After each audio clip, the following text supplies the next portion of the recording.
Sitting here with the co-chairman, so he'll help out this morning in this program. Martin Fleischmann thought this was at 9 o'clock, so he just barely arrived. It was 9 o'clock originally, but the talk is really scheduled now for 8:30. So I'm very pleased to have Martin Fleischmann here. 10 years ago, Martin Fleischmann and Stan Pons announced the cold fusion. They'd worked on it a number of years before. So last March was the 10th anniversary, 10 years since this subject developed. Whether you want to call it cold fusion or something else, that's up to different people. I like to call it the Fleischmann-Pons effect.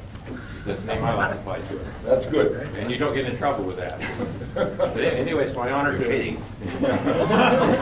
You know you can't even file a patent in the U.S. Patent Office that has the word cold fusion in it? Yeah, right, yeah. What do I do here? But, Anderson got 12 patents. but Martin Fleischmann has won many honors. One I think that I'm impressed by in the Electrochemical Society is one of the top awards is the Platinum Medal Award in the Electrochemical Society. And his talk this morning is cold fusion, past, present, and future. Well, I must tell you first of all that the palladium medal is still intact. We did at one stage think to do a big experiment on it, but then decided against it. Well, I think you'll see that the other speakers will tell you quite a lot about what is going on. And I've got this vast, sweeping title. But I'm actually going to take a very narrow focus, because there's only time to take a narrow focus. And I probably won't have time to do to tell you about all the parts which I should tell you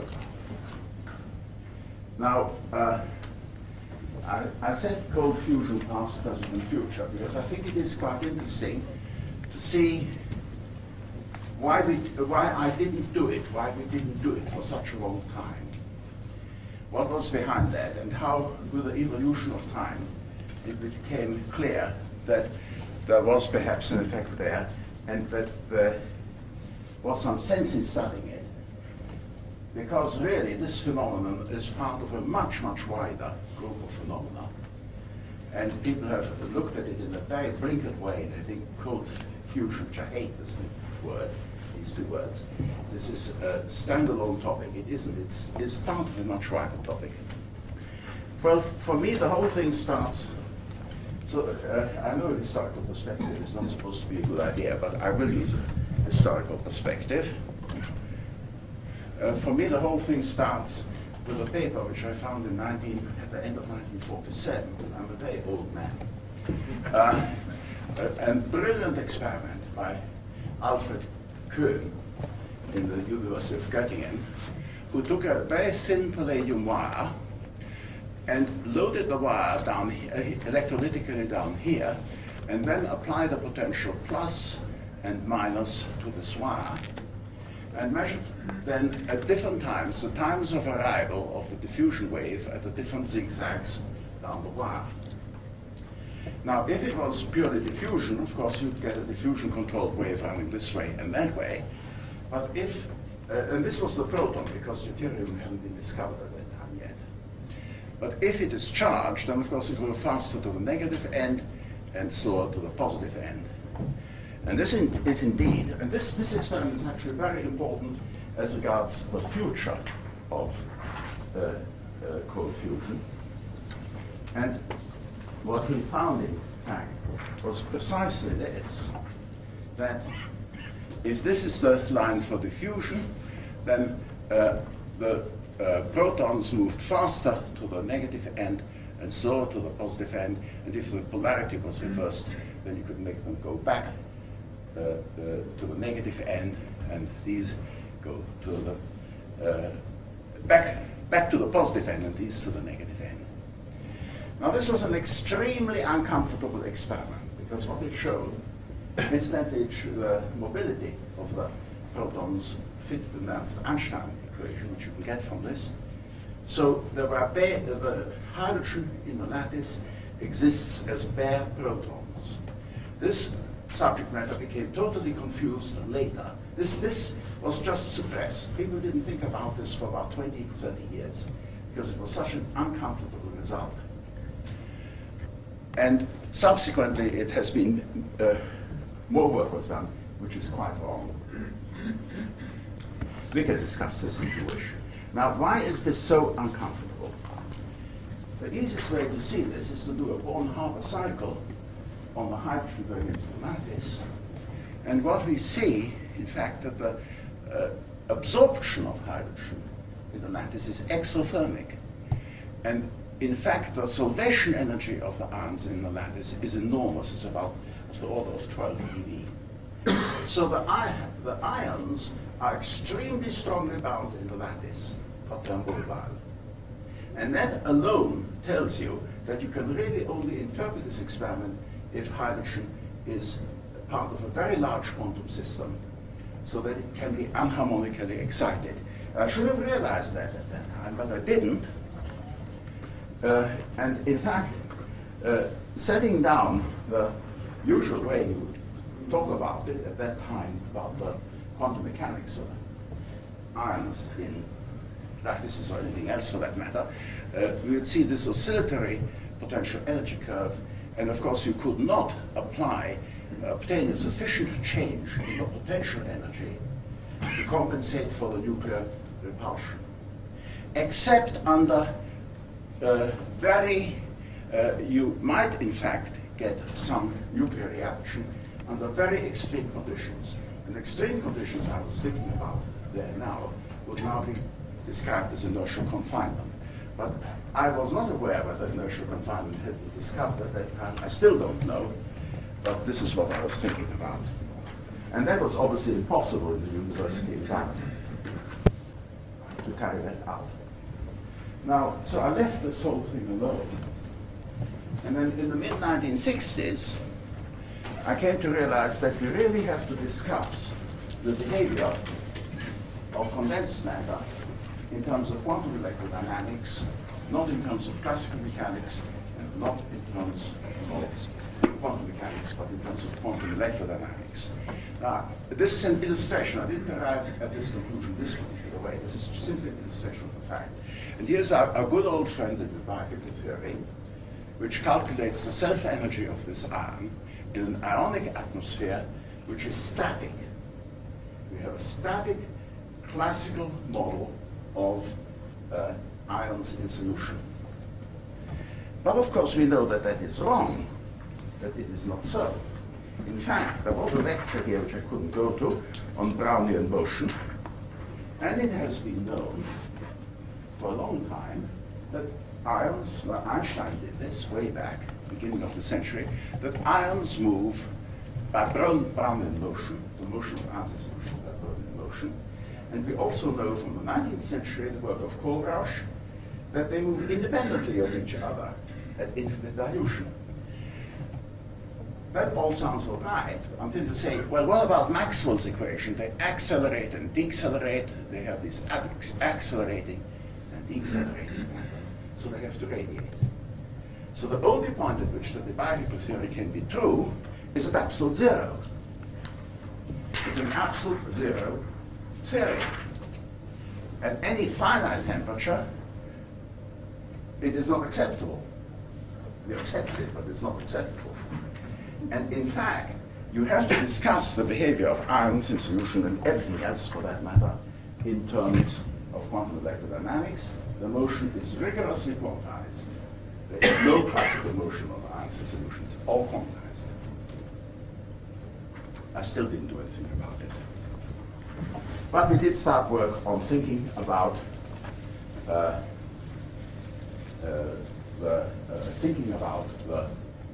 general problem of how we could get a handle on quantum electrodynamics.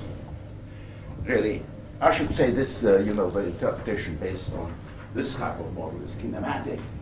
The dynamic, the consequences of thinking about dynamics remain hidden. Now, you can say, well, why should we bother about thinking about dynamics? We are perfectly happy with kinematics. Well, that's all right, but science moves on and you come to a new frontier and you have to say, I do want to understand the dynamic properties of species in liquids.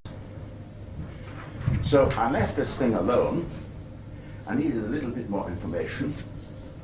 And we got that at the end of the 60s when we did some work on isotopic separation. And this work on the separation factor, we were interested in finding better ways of separating hydrogen and deuterium.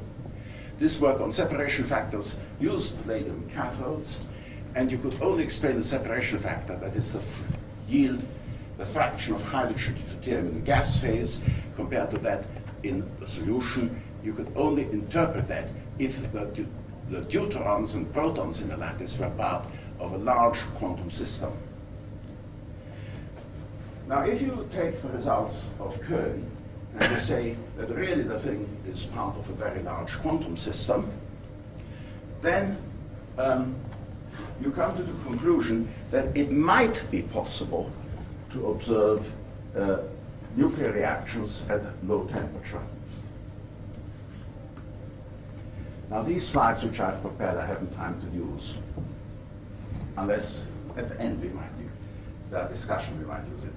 And the question we posed was simply to say, which paradigm shall we use? You know, if we understand the world in terms of models which are based on paradigms, and we have the classical mechanics, this question is not relevant. We have quantum mechanics, and on the basis of quantum mechanics, of course, this was the conclusion I reached in 1947, there would be no effect. On the basis of quantum field theory, there could be an effect. It doesn't mean to say that there will be an effect, but there could be an effect. And incidentally, what is very interesting, the questions which we can pose from classical mechanics should really be posed in the framework of quantum field theory. And then a whole lot of new questions become answerable. Okay. So the two questions which we posed were, would the nuclear reactions of D plus compressed into a lattice be different to the reactions of D plus in a dilute plasma, and could such effects be observed? Now we said that would be yes, that would be no. But nevertheless, although we thought that we wouldn't be able to see the effect, we started a program of work. Steinhorst and I started a program of work on this topic.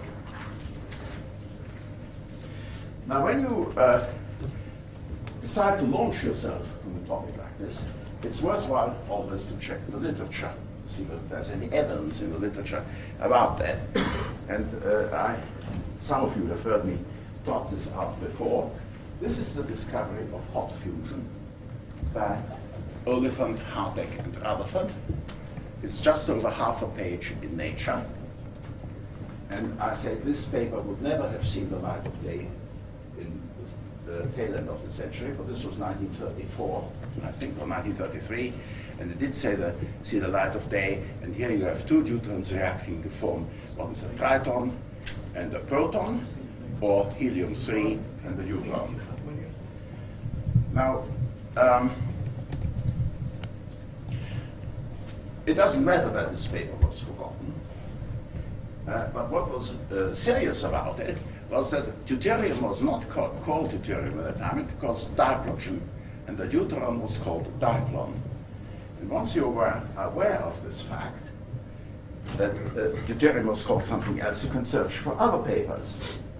And this brought to light some work by Philip D. using a Wilson cloud chamber. Those of you who are as old as I am will remember what a Wilson cloud chamber is. And this work was, of course, extremely worrying. He published a paper on this also in Nature in 1934, but this is a more extended paper in the Proceedings, 1933 I think it was. This is a paper in 1934 in the Proceedings of the Royal Society. And what you see, the tracks here of the proton and the track of the triton. And what is so remarkable about that photograph is that the tracks are at 180 degrees. Now they should not be at 180 degrees because the deuteron impinged on the target, which is per deutero any old thing, per deuterated compounds. It should be at 160 degrees. And lots of the tracks were at 160 degrees, but there were quite a lot of tracks at 180 degrees. And what is Rutherford's work? This is Philip D. Oh, okay. And D said, the evidence these reactions have to be due to deuterons of the accelerated deuteron, which has lost its energy in the target. Eureka. So it was there. It's been there since 1933, actually. Only people haven't really responded to it. Okay. So we posed ourselves a series of questions, how to carry it out, how to carry this out, and because there was obviously something wrong with hot fusion, I don't know, perhaps we can have time to discuss that later, there must obviously be other reactions than reactions which are known from plasma work are two neutrons going together to form triton and proton, or helium-3 and neutron, about equal cross-sections. There must obviously be other reactions. And interestingly enough, since the advent of this horrible topic, these reactions are now being found. You'll hear a lot about helium-4. So we posed ourselves a series of questions. How should we carry out this reaction? Our favorite technique was electrodiffusion. That was the work of Köhn. But we started on charging cathodes electrochemically. Largely, I think this was because we made a mistake. Quite frankly, we were working on a mistaken hypothesis. But there are other ways you could do it. You could charge electrodes in a highly reducing medium, in a superbasic medium.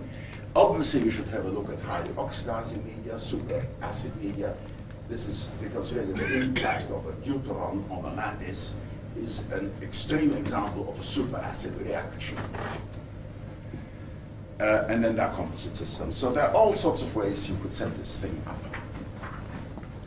And because we were trying to keep this whole thing secret, fortunately for us, we did not put neutron counters in the lab, and we did not put a tritium monitor into the lab, because we didn't want to draw attention to it. We measured the heat release. And actually, the state of knowledge in 1982 was that mercury measurements by calorimetry were certainly about as good as making any nuclear measurement. And what we used, those of you who are familiar with this field, we used isoparabolic calorimeter, just a dewar.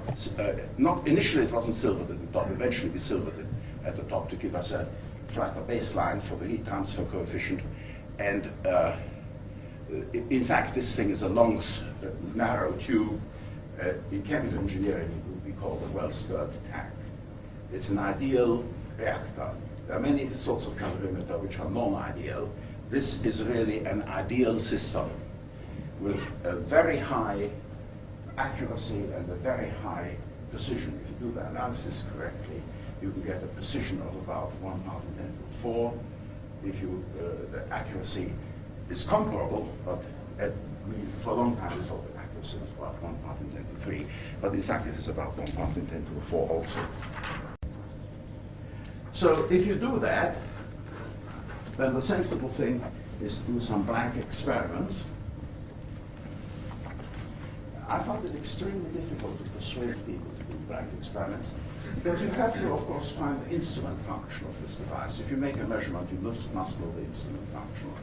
The easiest way to get the instrument function is to do a blank experiment.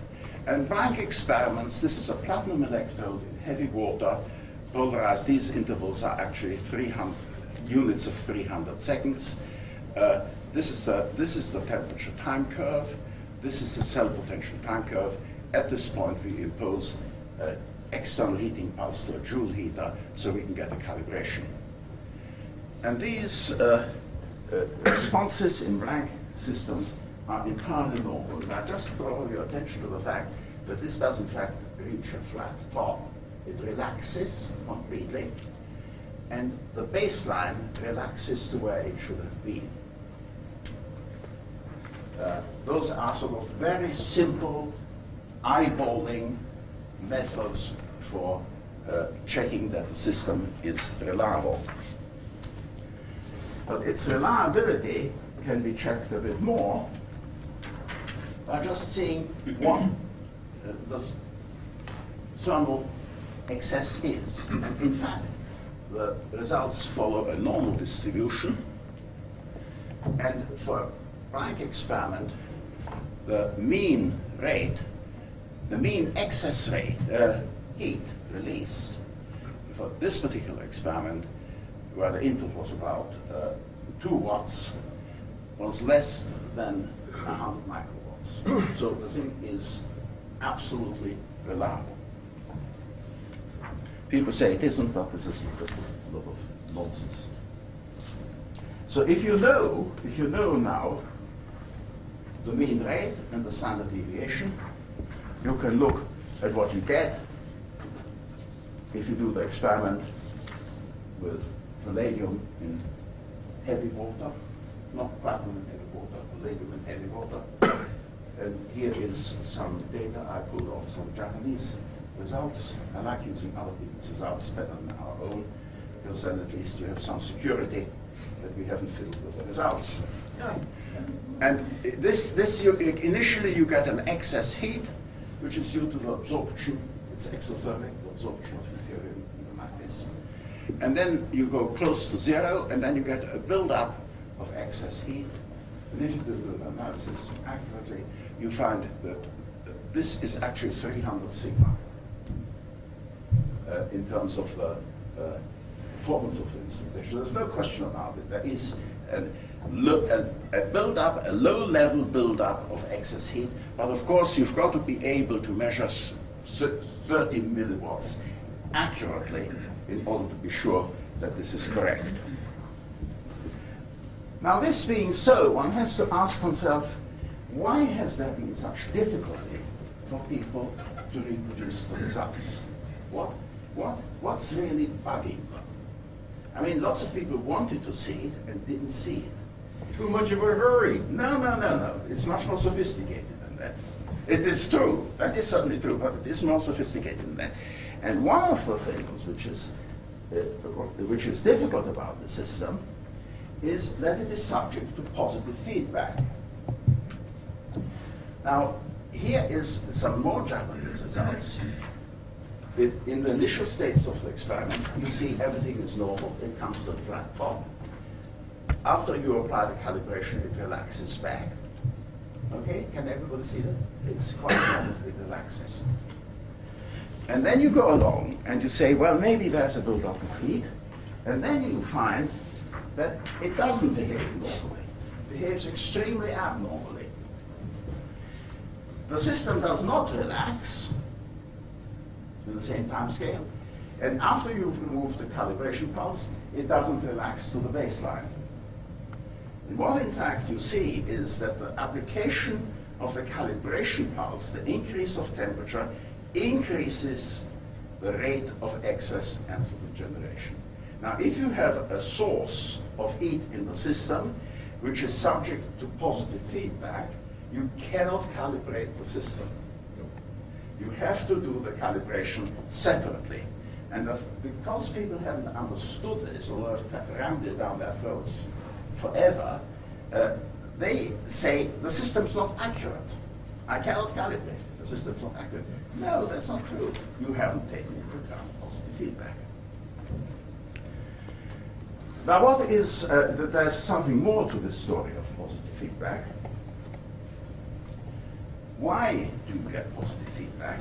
Why should you suddenly, when you increase, this is actually extremely fortunate, because if there were no positive feedback, we will not be able to get, if the absorption of deuterium in the lattice remained exothermic, we will not be able to get to an energy release at high temperature. But because it switches from exothermic to endothermic, we can actually get heat release at high temperatures. And this, perhaps Michael Kruger will say something about this, this switch over from exothermic absorption to endothermic absorption takes place at a certain cathode loading. And of course, if you have this move across from exothermic to endothermic absorption, you get instability. And that is the secondary reason, therefore, why we have to, the fact that we get instability means that the experiment becomes sensitive to the way you carry it out. It doesn't follow that you will always get a heat release at high temperature, because if you stay for any length of time in the region in which there is a switchover from exo to endothermic absorption, you will get oscillations, and these oscillations eventually destroy the system, so you have nothing. So you have to be aware, you have to, when you have a new problem like this, you have to cycle through the data over and over and over again. And this is one reason why it's been so slow. You have to discover this, go back, take it into account, put it into your experimental protocol, and see what happens. I must go faster. Not too fast. Well, let me just tell you that by October 1989, we've got a specific energy release of the order of 100 watts per cubic centimeter at currents of the order of 1 ampere square centimeter. That is quite heroic electrochemistry, but this is about comparable with what you get in a pressurized water reactor, so we felt justified in carrying on.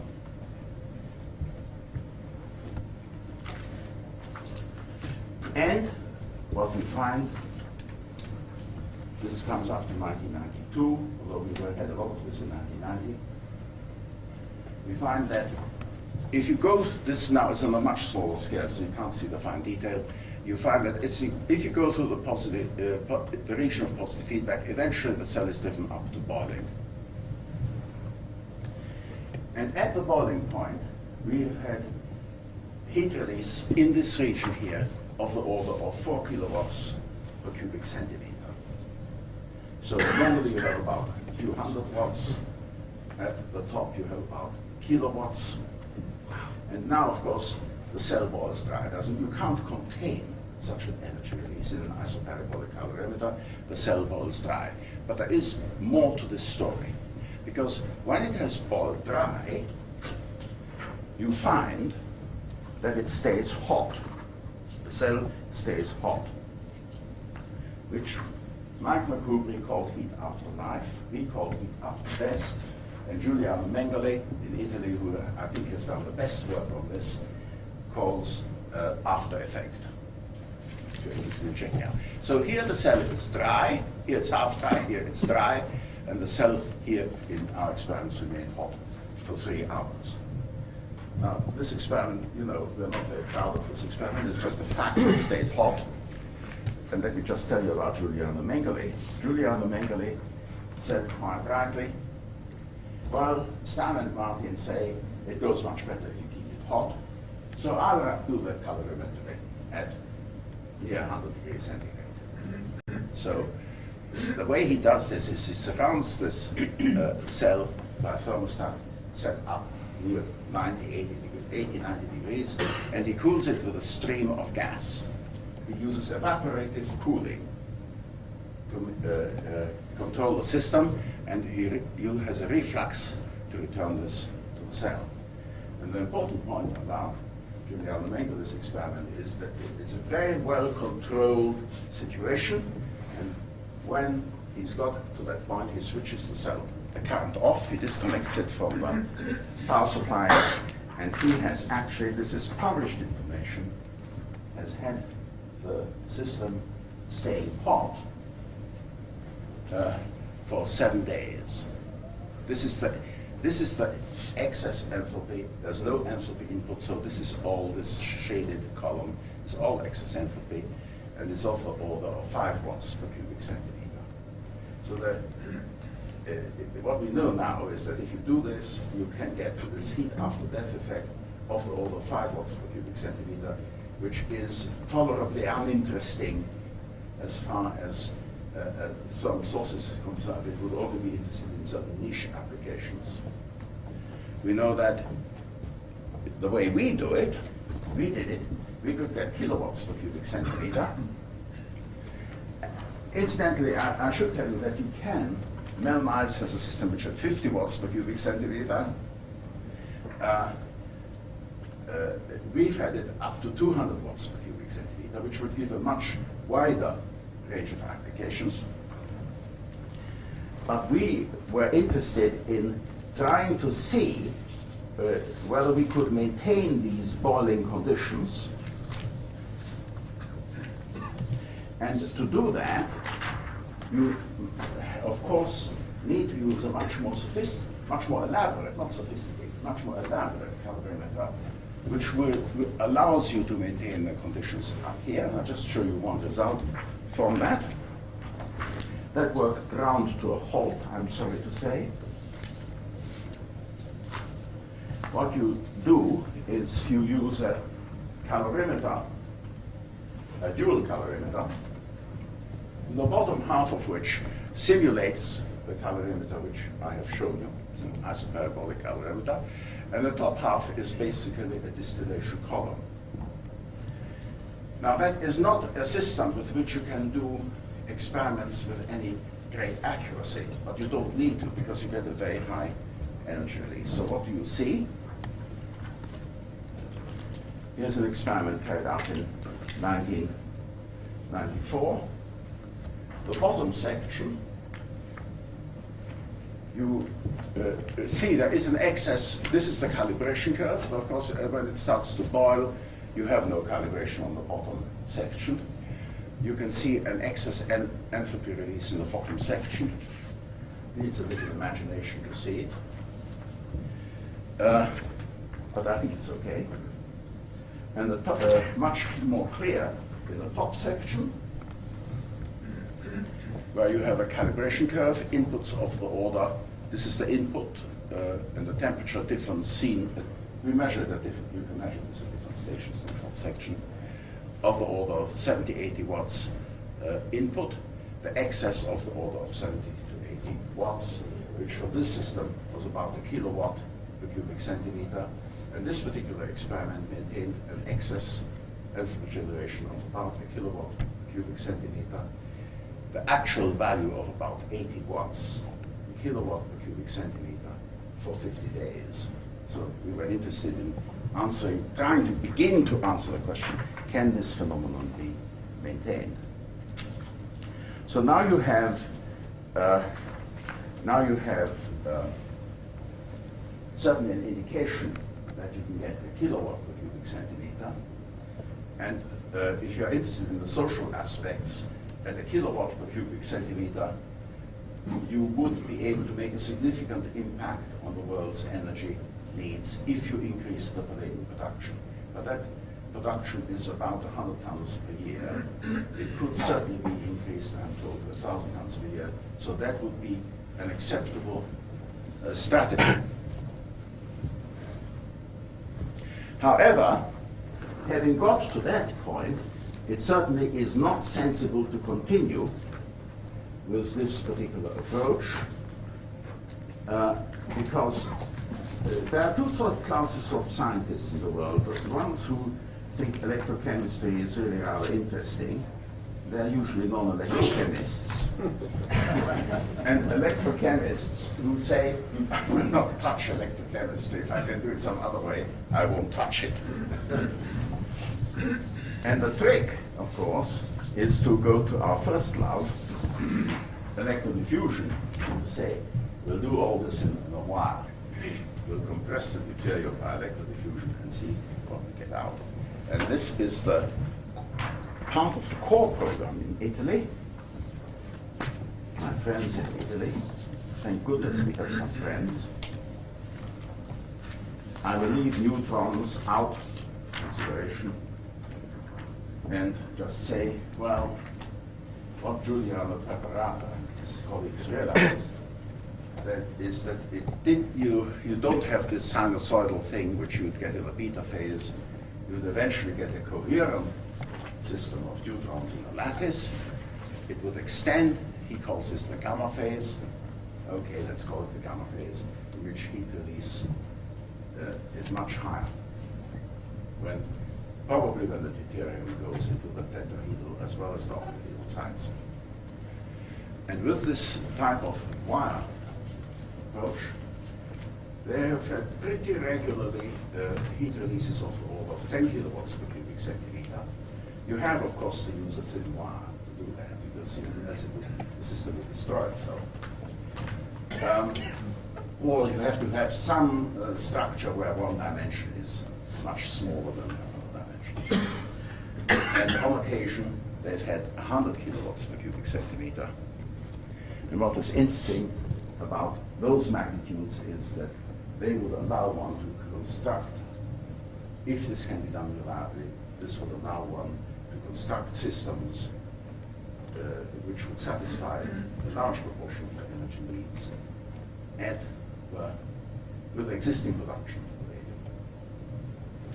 Now, this is all low-grade heat, but a lot of the world's energy is used as low-grade heat. But increasing the quality of the heat would not be a particularly difficult problem. You could use compression with either compressor system, or you could use compressor steam, use turbo compressors. So that is about the status of the field as far as the thermal effects are concerned. But of course, there's a great deal more on particle detection, the nuclear ash, and I'll answer that and refer to that if you wish, if you have any questions on that. Thank you.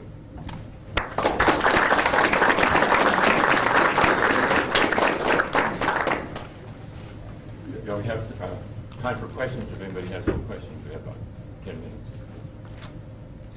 Sir. Can you say a few moments about what's been going on in protection of the primary products? The primary products. A lot. We saw helium-4 quite early on. We had no quantitative correlation, but I think other people will talk to you about the relationship of heat release and helium-4. We had seen a little tritium. You can see tritium pretty regularly. I mean, you can see enough tritium. The work we had done originally, we would have had to have an isotopic separation factor of D to T of about 13.5, which is quite impossible. So there's no question we had generated tritium, and there are a few neutrons usually as you build it up. And many people have done neutron detection, time-of-flight neutron spectroscopy, and this sort of position-sensitive neutron detection to show that the neutrons come from a sampled area. And I like also Takahashi's work with an Ne213 scintillator,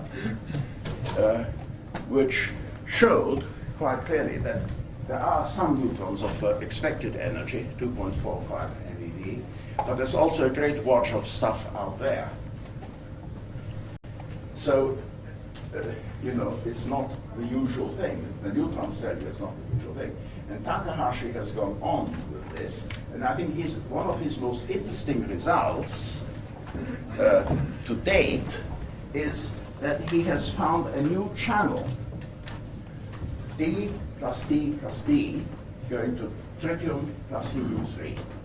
D plus D, a three-body reaction. There's not much doubt. The nuclear measurements have been done very carefully. There's not much doubt that it's a three-body reaction.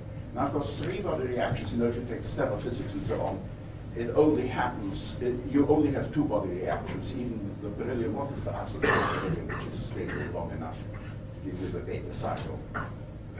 Well, there is one.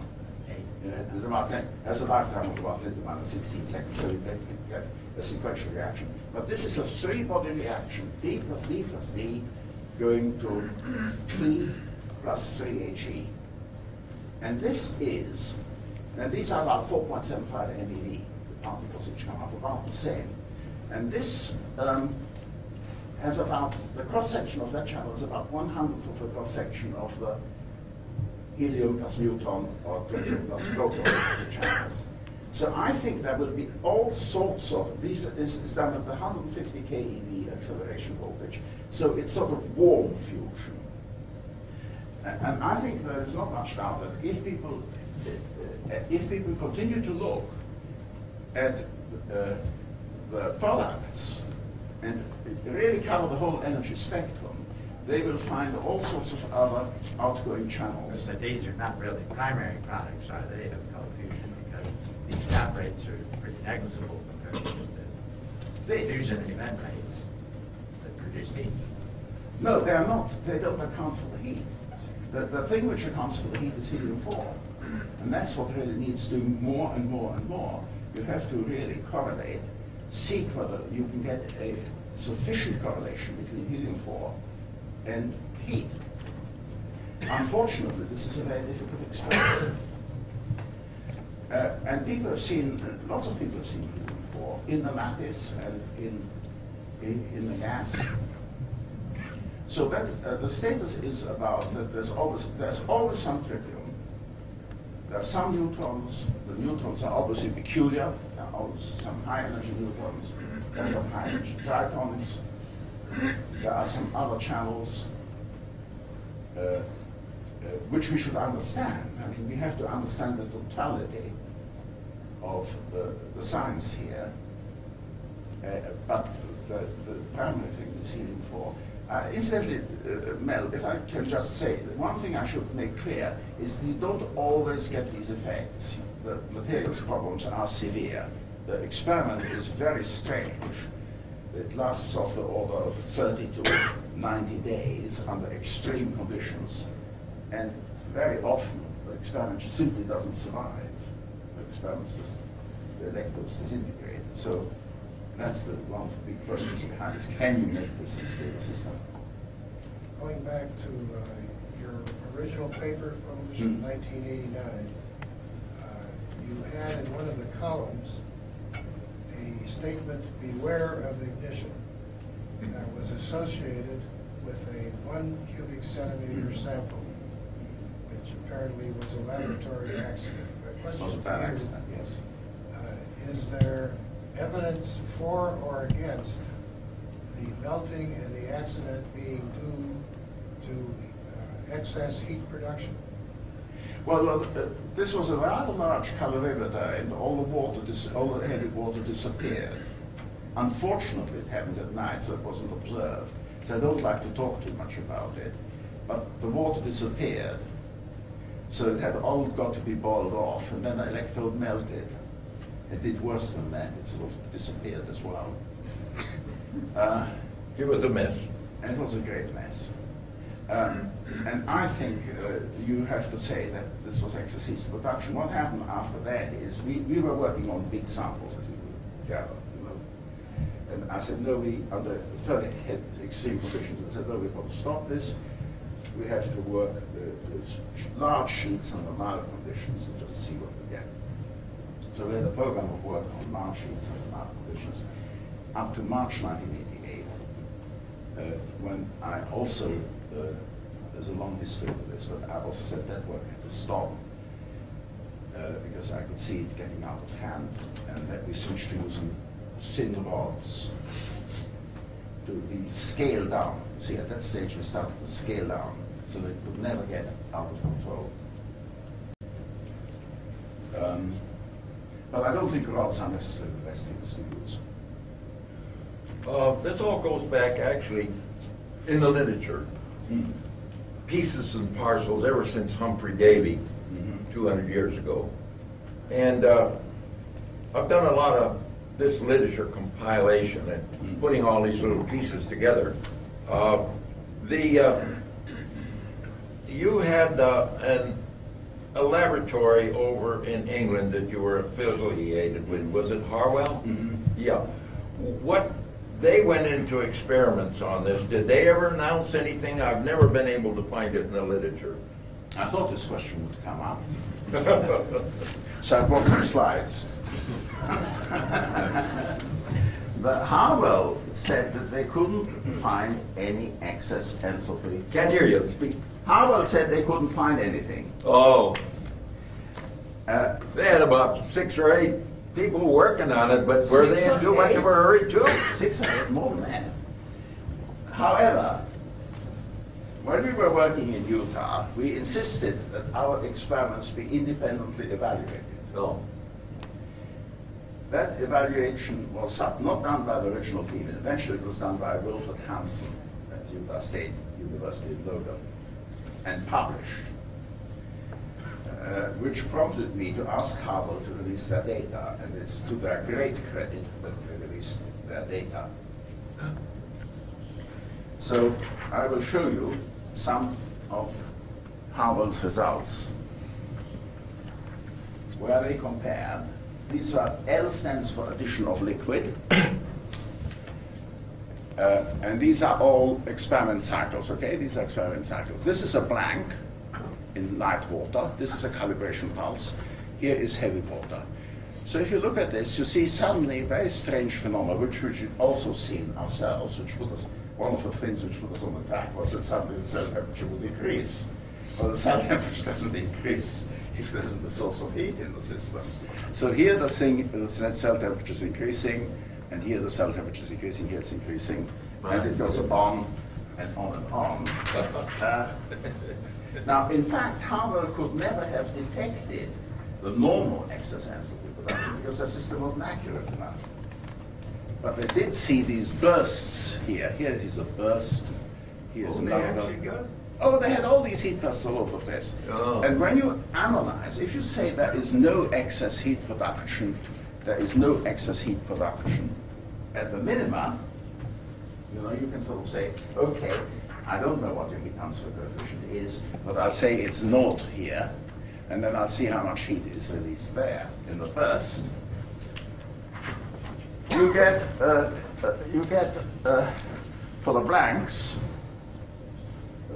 only cooling, which means we have made a very conservative estimate of the heat transfer coefficient because it only gets cooling. And for the thing when there is an So actual... they let it die on the vine, huh? Yeah, and when you look at the real heat bursts, you see these, which is of the order of 200 milliwatts, which is about what we had in 1989. So they actually had about the same as we had. Yeah. But they didn't have the guts to come out and say it. Well, they had decided, they published that their system was very good, and they had seen nothing. Oh. You know, people never retract negative statements. Oh. The history of science is that people sometimes retract positive statements if they feel they are erroneous. But have you ever seen anybody retract a negative statement? You just let it stand there. You gotta have a lot of bravery. Thank No, you. that's just not done. Yeah. So, Did you or anyone else replicate that 1 cubic centimeter ignition I haven't had the experiment? guts to do it. You know, you just don't do that sort of thing, do you? We've done it. You have done it, good. Well, I'm glad, I'm sure. The various people report. Well, we did it the cheap way. My laboratory, and it makes a beautiful laboratory, is an old RV, recreation vehicle. Yes. You got electricity, sink and water, and if you have an Even air explosion, you conditioning. step in the shower. It's beautiful. Well, I think to stay on schedule, it's now 9:20, so I'd like to thank Martin Fleischmann for his talk.